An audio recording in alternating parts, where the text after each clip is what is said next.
Hello and welcome to this edition of the Over It podcast. I'm your co-host, Suzanne Kohlberg, joined today by the fabulous Kristan Kershaw. And today we're talking about an awesome concept that is near and dear to both of our hearts, giving yourself permission to put yourself first. And as we were chatting about this before we hit record, I swear we should do kind of a bloopers or an outtake, because I think sometimes the stuff you say beforehand is the most gold. Yep. But I wanted to start with, because Kristan, you were talking about, are you willing to put yourself first? So can you dive more into that for us?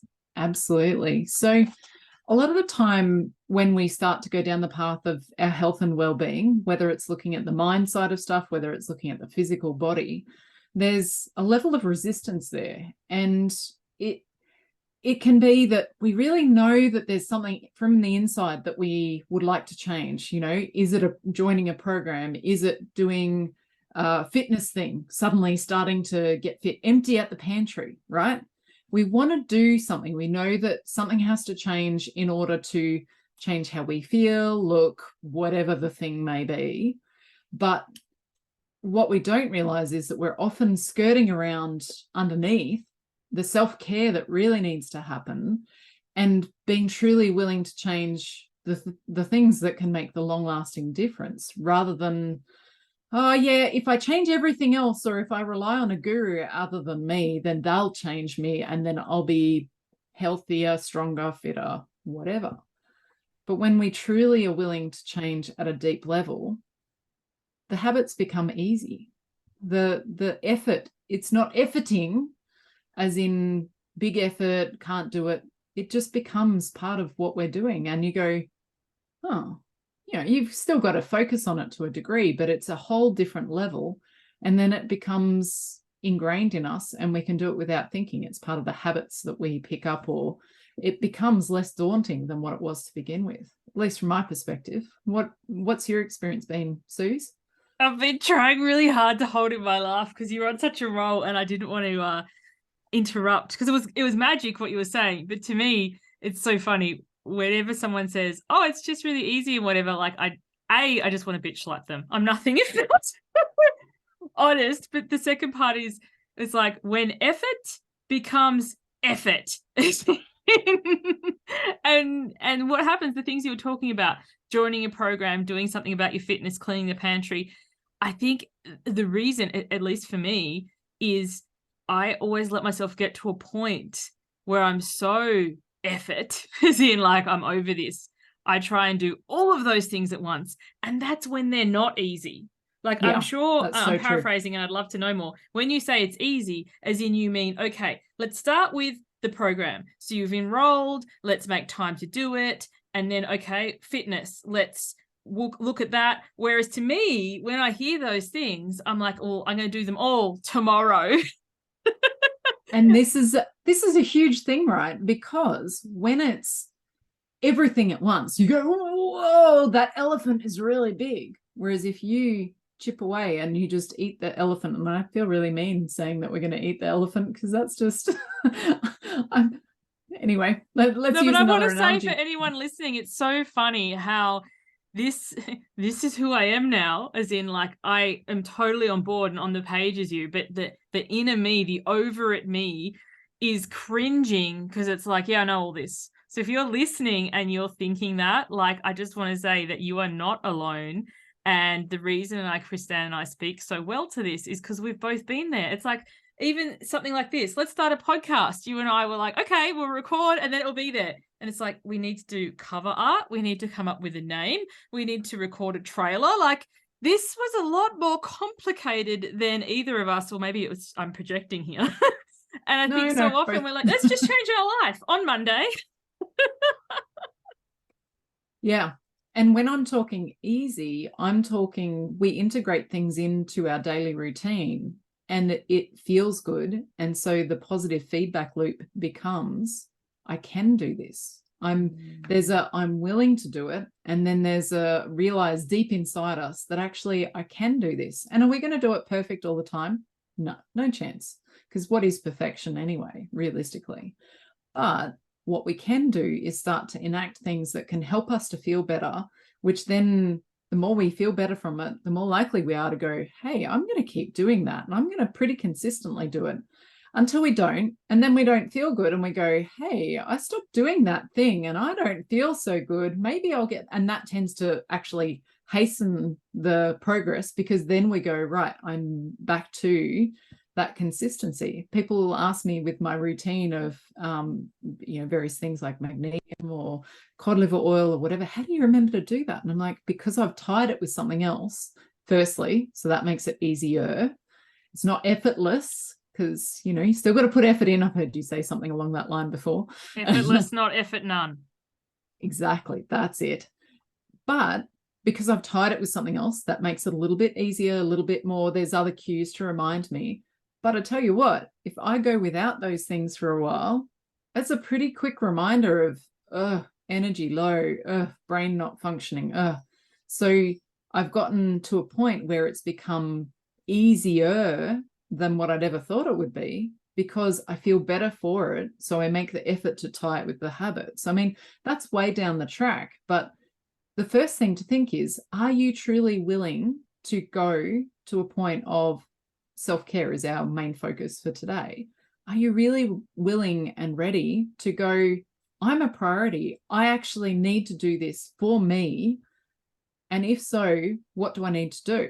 Because I think a lot of the time we say that out loud, but there's part of us going, well, but I don't really want to change my habit.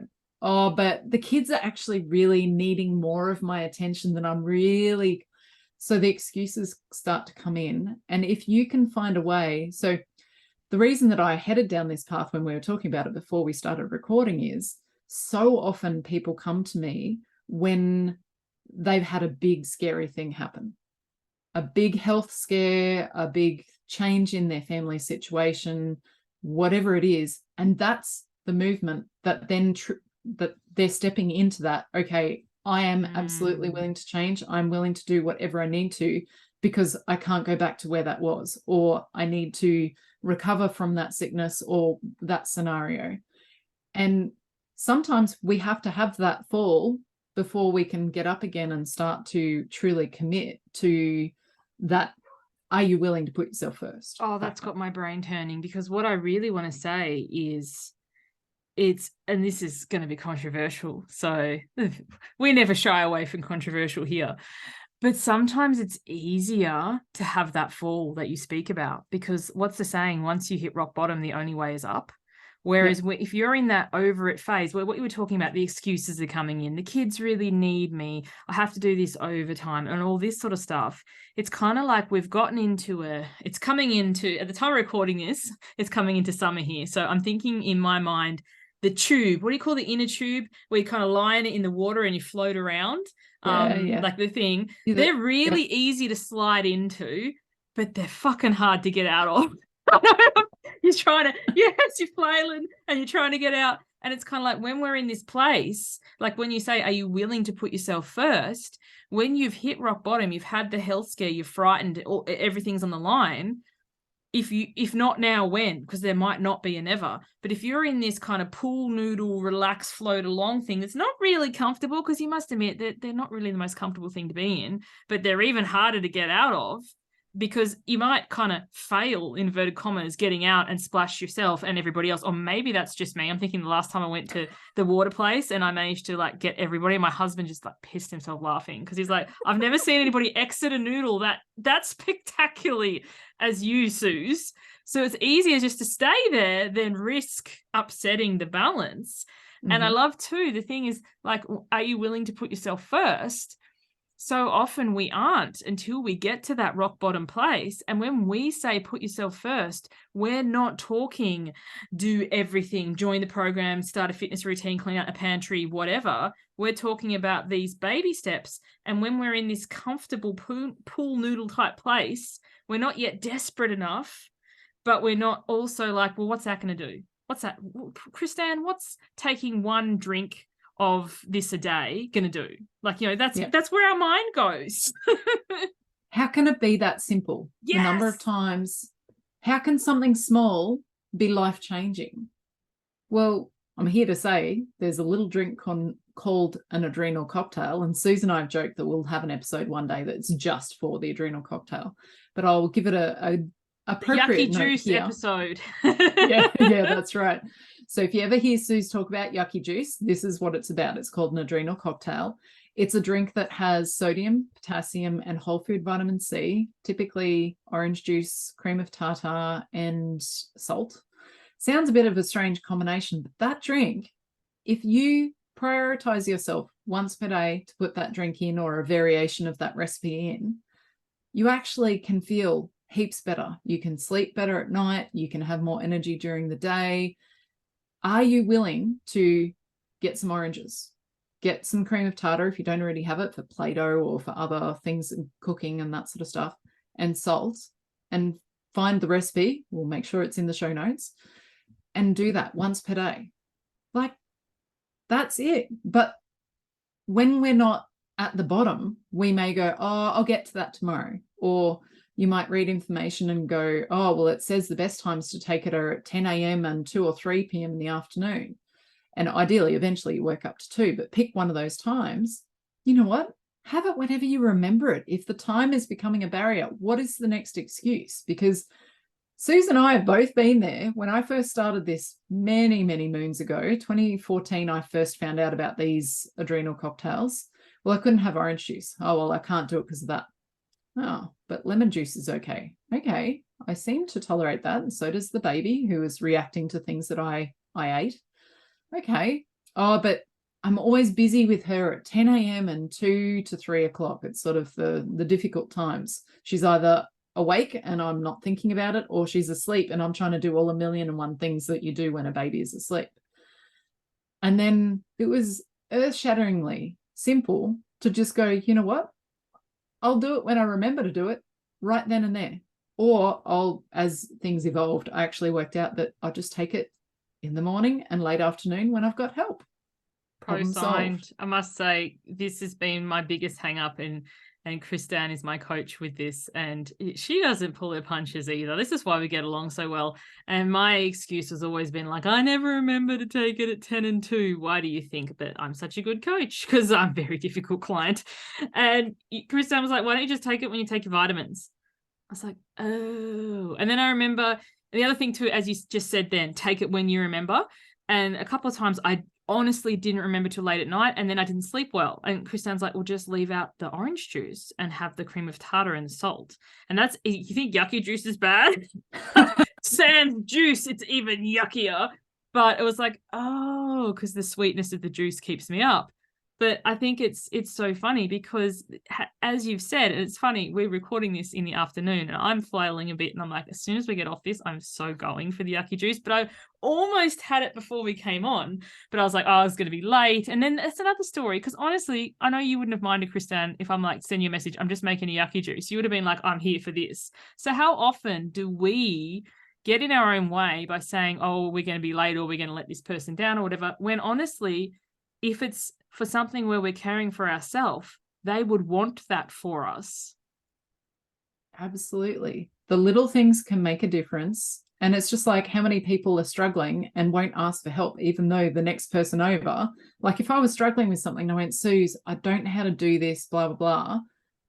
In the friends context, not so much the work, I'm not going to expect you to drop everything work-wise. But if I was asking you, you know, what do you think about this or whatever, you'd be like, hey, Kristan, I really think you could do it this way. Or if you're tapped out, you'll be like, I can't help you right now, but we'll talk about it tomorrow or whatever. Yeah, but you and I also have very strong boundaries. And I think that could be another episode we could do, because sometimes we don't ask for help. We don't tap the resources that we have there because we don't want to be, you know, whatever. Because to say, for both of us, if you said to me, hey, can you help me with this? And I was like, honey, I'm at capacity right now, circle back next week. You and I are both strong enough to be like, oh, that's okay. Whereas some people I know, and I know me in the past, would have made that mean something. Oh, she doesn't care about me. And that can be a whole other topic. But honestly, too, taking note of the access to resources that you already have that you aren't tapping into is part of the, are you willing to put yourself first? Because often we think, oh, I don't have all these things, but we don't actually take the time to take stock of what we already have in our orbit. It's like when your pantry's full of stuff and you're like, I've got nothing to cook. And then you're going and buying takeaway. It's like, actually, you could probably subside for a month on this if you had to. My son this morning, I'm sure I heard him say, what should I have for lunch today? And my husband opening the fridge going, it's full, pick something. I'm sure I caught some little snippet of that because it's right there. But does he pull the things out that are in front to look what's behind? Oh, that's just so hard. That's a teenager's mindset, mind you, a 16-year-old boy. Although, if he's hungry enough, he'll find something. Yes. So, coming back to topic, because you and I are famous for wandering off. We've covered, are you willing to put yourself first? The next thing I wanted to ask you about or discuss is, okay, so if the listeners are like, yep, okay, I got this, I'm willing. Now, you know what they're going to ask now? How do I do this? So what are your tips or suggestions or thoughts on how to put yourself first? So if you're going something, and the reason this came about is, how can we help people that are here willing, going, okay, I want to do something. If you're feeling a bit tired or like you're not yourself, what can you do to help that? And preferably what we've been saying today is before you have that big drop and that big fall to the bottom. But, if you're there, the only way is up. The yucky juice, I think, is a perfect way to just start with something, right? So we'll make sure that the full recipe is linked to you in the show notes, as I mentioned. But you get yourself some orange juice. You make sure you've got some salt and cream of tartar. There are other recipes. We'll make sure that there's a link to that in case any of those create issues for you. You don't have access to, whatever. And just start. If you can do it mid-morning, awesome. If you can do it mid-afternoon, awesome. If you can do it first thing when you wake up, fantastic. Pick something and prioritize that. Why would you do that? Because these components there's a little gland in your body called an adrenal gland. It sits right on top of your kidney. Very, very important in the fight or flight response. So the problem is most of us, especially those who are going, kids need attention, partner needs attention, work, family, everyone except me needs attention because I'm infallible, right? I'm Superman, Superwoman. No, those little adrenal glands are going at 1,000,000 miles an hour and they are not endless. So when you've been in fight flight mode for a lot of your life, which pretty much everyone that I speak to has been, whether they're conscious of it or not, they're feeling worn out, they feel like they've got nothing in the tank. These little adrenal glands need some love. And one of the best ways that you can give yourself a little bit of self-care and put yourself first is to do these adrenal cocktails so that the nutrients can go towards supporting the adrenals. They bring you down out of fight or flight and they give your body some of the really important nutrients that you actually need in order to help everybody else. So if your goal is always to help others to, complete things, whatever it might be, whether it's, again, kids, family, it doesn't matter, anything but you, which is most women that we know realistically, you can help them better by taking care of you first. And the whole analogy of put your own oxygen mask on before you help anyone else, this is exactly this sort of scenario. If you are supporting your adrenals and your body is calmer and you're sleeping better, do you think that you're going to be able to make clearer decisions? Do you think that you're going to be able to cope when the kids are screaming at each other or when they're really quiet, something's up, but you don't know how to get it out of them, as, the teenage mum is speaking. Or you've got work and husband or partner doing different things and kids and, you're juggling all the things that most women tend to do. Do you think that if you're better rested and better supported that you're going to cope with that better? So by helping you, you're actually helping everybody else around you and they're going to see that you're feeling better. And that's not without importance too, because the people around you want you to take care of you. They may not show it, but I think we'd be hard pressed to see our friends or family, again, there's always exceptions to that in difficult situations, but the vast majority want you to care for you and they want to care for you. If you can't get the orange juice, can't get out of the house because you're under a baby or whatever, hey, would anyone be able to jump to the shops and grab me some oranges? Would anyone be able to get me some nudie juice or whatever? So for those in Australia, the nudie orange juice is good because it's any brand that's got 100% orange juice. If you need to go to that, great. Don't feel like you have to use oranges. If that's going to strike it off your list of being able to do it, make it as simple as you possibly can.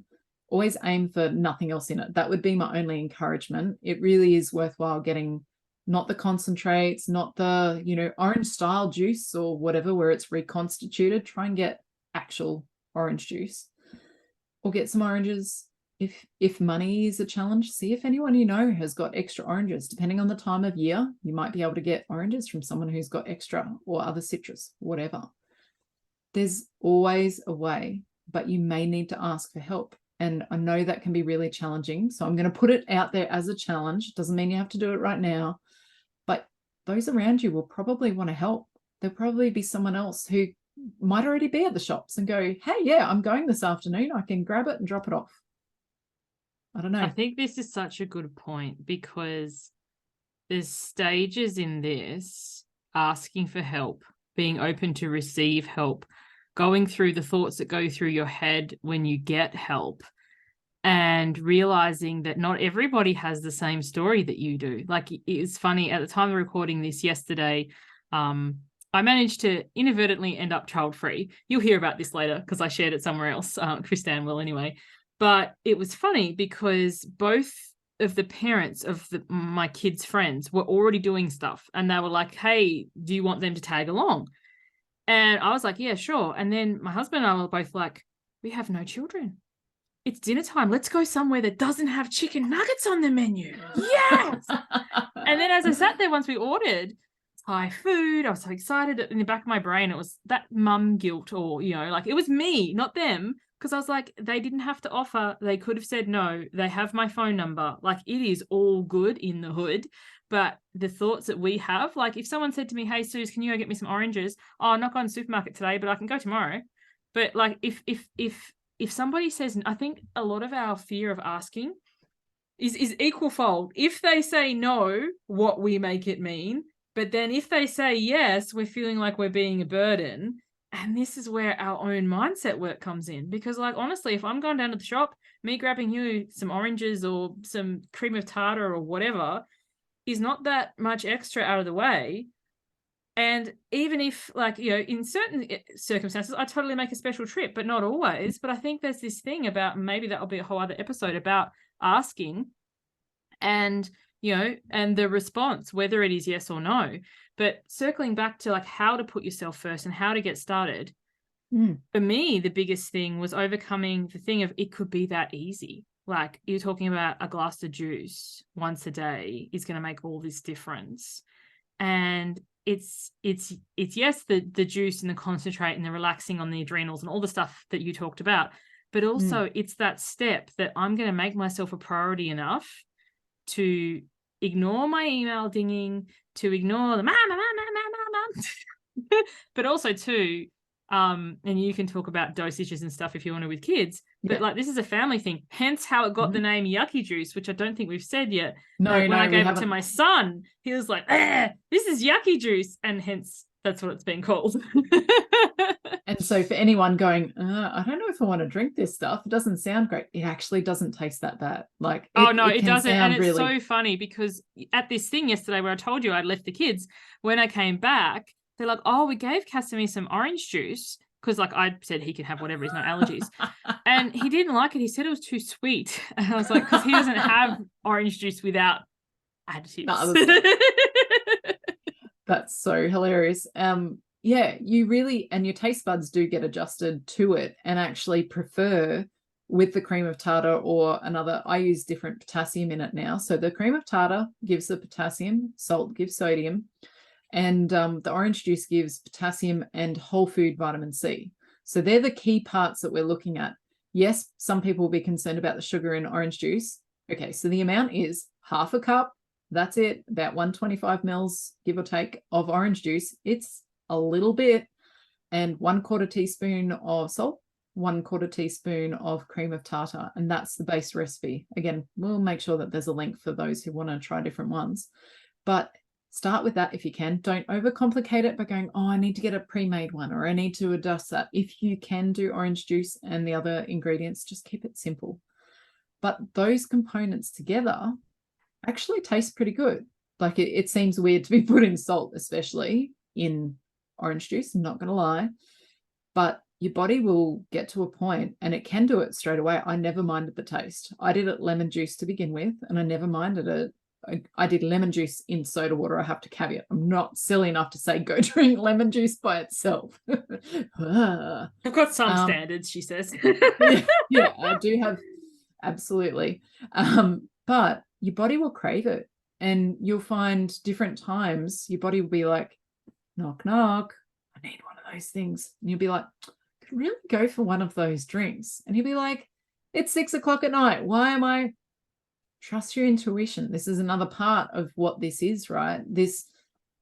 When I say self-care to you, Suze, or to anybody else, what does that look like? And it will look, if each of us gave a response, would look like something different. But self-care is actually listening to your body, not going, well, someone told me this, that I would feel in this way, and I actually don't. So if you drink the adrenal cocktail and you really don't like it, that's okay. You could try another recipe, and there's different variations for a reason. A lot of the time, if we really strongly give a no, that's because our body can't actually digest the food, or doesn't like the drink because you can't tolerate it for histamines or whatever else. But start to listen to the little knock knock that's going on. That's self-care to me, is listening to that inner you, whether it's eating food, whether it's doing an activity, it doesn't matter. Because the more that you are going against that, it's actually going to stress your body out, which means that you're going to be more burnt out, which means that you're not going to cope with life. And that's another, going against what we're talking about today with putting you first. Yes, I love that. I love that definition of self-care. I'm sure we'll do an episode on that eventually as well, because I think self-care cops a lot of bad rap in this day and age. People equate it with massages and oils and extravagance. And yes, that could be very well part of it. But similar to you, like self-care, listening to your body and checking in with your intuition, for me, self-care is very much doing the things that you don't want to do, making that doctor's appointment, getting your blood test done, going for that walk, laying out your vitamins to have in the morning and actually taking them, remembering the yucky juice, or just taking it when you remember and not beating yourself up because I didn't have it at 10 and 2. Those things, decluttering the stuff that you're going to get to later, the things in the moment that may feel uncomfortable or annoying, so that future you, like a perfect example, I really love to walk down the stairs in the morning to a clean kitchen. I can't describe it. And I've been kind of unwell the last few weeks, but then the other night I cleaned the kitchen, walked down the next morning, I was like, oh, this is just so good. It was shining. And then Jeremy and the kids had breakfast, and I was like, yeah, damn, it lasted for like whatever. But, I didn't feel like cleaning the kitchen in the evening, but morning Suze was very thankful that past Suze spent that extra 10 minutes getting it tip top. Yeah, absolutely. So, what do you need to do to give yourself permission that self-care is okay? It's another big thing. And I'm not saying that you're going to have the answer miraculously overnight, because I think it's a journey for each of us individually. But I challenge you to think, what to you is your self-care? And what's one thing, the smallest of small things too? I'm not talking, if the one thing is booking yourself in for a massage or a pedicure or whatever, great, do that if you're in a position to do it. But could it be sitting outside in morning sun for 5 minutes and taking some deep breaths? Could it be buying the orange juice and making an adrenal cocktail? What's the smallest little thing that you could think of that you would feel is self-care? Asking whether someone else could walk your kids home one day so that you can get on top of something or drop them off. And I love how you said to give yourself permission, because sometimes too we look to others and then we can use it against them. Because I know I've asked my husband to, can you make the kids lunches, or can you do this thing? And then in the time that freed up, where I had planned to do something for self, instead I would sit there feeling guilty that I should be like a good mum and all these things. It's not that we don't have these thoughts. It's what we do with them and what they're signaling to us. And do we choose to engage with them or not? We have, what do they say, 70,000 thoughts a day. We don't need to engage with every single one of them. And if we did, we'd literally go insane. But it's kind of like, it's not that you have the thoughts, it's what you do with them when you become aware of them. Absolutely. I've got a perfect example of that this morning. So early this morning, thought I had a meeting starting at 7 a.m. Turns out that I didn't. I recognized that within 20 seconds of me saying it yesterday and saying to my husband, oh, can you get our youngest daughter to school on Tuesday morning? Oh, yeah, okay. So it turns out he listened to the first bit and not the, oh, actually, you don't need to. It's fine. I can get her to school. So he arranged to start work late. And I'm like, well, okay, I'll take that opportunity to actually go do some of the million to-dos on my list for the day. So I started at the same time I'd planned. You know what? The daughter was due to be at school at 10 to 8, give or take. There's a bit of flexibility, but we aim for 10 to 8. They start by 8, so there's a bit of wiggle room. It's for music lessons before school. I go upstairs at 7:54, I think it was, going, she has to be at school for 8 o'clock, really, ideally, ready there at. The husband was not dressed. The child was not ready. She was mostly ready. She was watching TV because Dad had let her watch TV. And I'm like, but I let them know I helped a little bit that I could, and I went back to my work. I was going to say, and you turned around and went back downstairs. It was like the world didn't end. It was not my emergency to deal with. He got himself together and whatever else. She needed to just gather a couple of things and go. It was mainly him, but it is not my monkeys. In the past, that would have really rocked my boat and I would have gotten upset or frustrated over it more than anything, not necessarily even at him, but at the situation, because both of them, I'm like, you both contribute here. He's listening to an audiobook, she's watching TV, they're just relaxing. And I'm like, come on, these mornings are our got to get going early thing, not sit around and watch TV. Taskmaster is out. But you know what? I couldn't own it because it's not mine to own. And it's so easy to own something that's not our own. And it's a process. Like, please don't feel like just because we're giving this, the next time you don't do it, oh, look, I did it again. I didn't stand up for myself. How long have we known each other and been work in progress as ourselves just from the time we've known each other? It's like 4 years minimum. At least 4 years. We must be getting even closer towards 5, I reckon. So we've both been a work in progress in that time and will continue to be. It's different. So it's an evolution and an emergence. And I think every time that you do the thing and allow yourself to celebrate it, rather than every time you catch yourself not doing the thing and beating yourself up, is where change really does occur. Because if you see thoughts or things as a signal, I haven't done the yucca juice in a few days. Oh, I really miss my morning walk because when I don't walk, my back feels stiff, she says, speaking from experience, rather than, I should know better and I teach this and I'm such a hypocrite. And, for me, that's the one-stop road to chocolate. Whereas when I give myself the compassion that I so freely give to others from that space, then more progress occurs. And I think that's something you've just captured that I was meaning to say before. When we're thinking, it would help me so much if I could ask for such and such as help. And I know this is not necessarily self-care, it's not necessarily having to ask for help.